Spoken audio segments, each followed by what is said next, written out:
राज्य सरकारच्या माध्यमातून छत्रपती शिवाजी महाराज राजस्व अभियान हे आज सुरू आहे.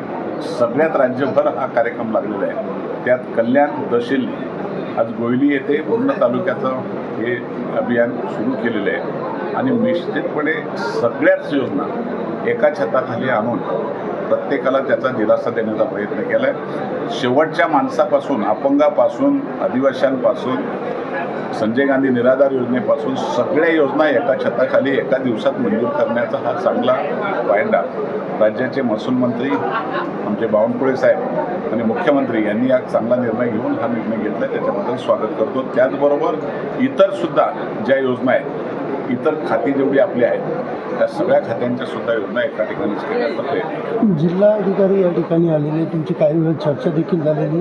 पाण्याचं नियोजन असेल किंवा उन्हाळ्यामध्ये अशा प्रकारचे धरणाचं नियोजन असेल, या संदर्भात काय तुमचं बोलणं होतं? कारण या पाणी टंचाईच्या बाबतीमध्ये सुद्धा काही योजना बंद पडल्या होत्या, त्या पुन्हा चालू करण्याच्या बाबतीत निर्णय झाला आहे आणि त्या पद्धतीने आता ती कामं सुरू आहेत.